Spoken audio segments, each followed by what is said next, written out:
కొద్దిగా కారం, కొద్దిగా ఉప్పు,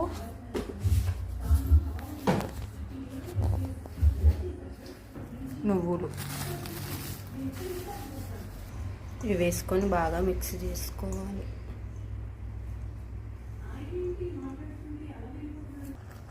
నేనైతే వేడి నీళ్ళు పోసుకుంటున్నాను. వేడి నీళ్ళు ఎందుకు పోస్తున్నానంటే మురుకులు కరకరలాడడానికి బాగా ఉంటాయి.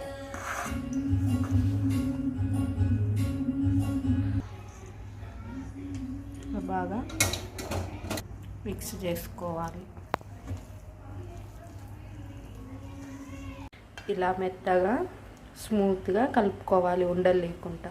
ఇలా కలుపుకొని ఒక 2 నిమిషాలు పక్కన పెట్టుకోవాలి.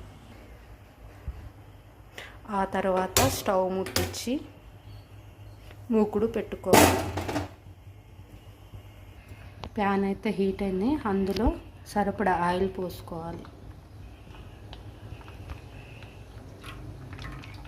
మనం ఈ ఆయిల్ హీట్ అయ్యేలోపు గిద్దెలలో పిండి పెట్టుకుందాం.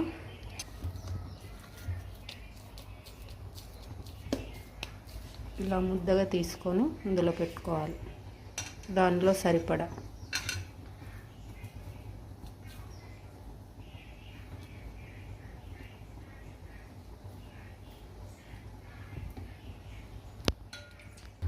నేనైతే ఈ గిద్దెల్లో పెట్టుకున్నాను పిండి. ఆయిల్ హీట్ అయ్యాక ఇది అందులో వేద్దాం.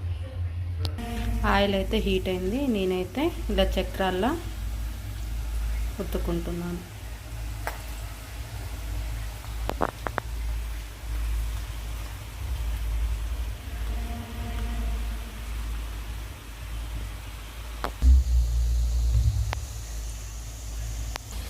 ఇలా 2 వైపులా ఎర్రగా కాల్చుకోవాలి. అప్పుడే మురుకులు కరకరలాడుతూ ఉంటాయి. చూడండి ఫ్రెండ్స్, ఎంత కరకరలాడుతున్నాయి. క్రిస్పీగా ఉంటాయి వేడి నీళ్ళు పోసుకోవడం వల్ల. మీరు కూడా ఇలా ఒకసారి ట్రై చేసి చూడండి ఫ్రెండ్స్. ఎంతో కరకరలాడే మురుకులు అయితే రెడీ.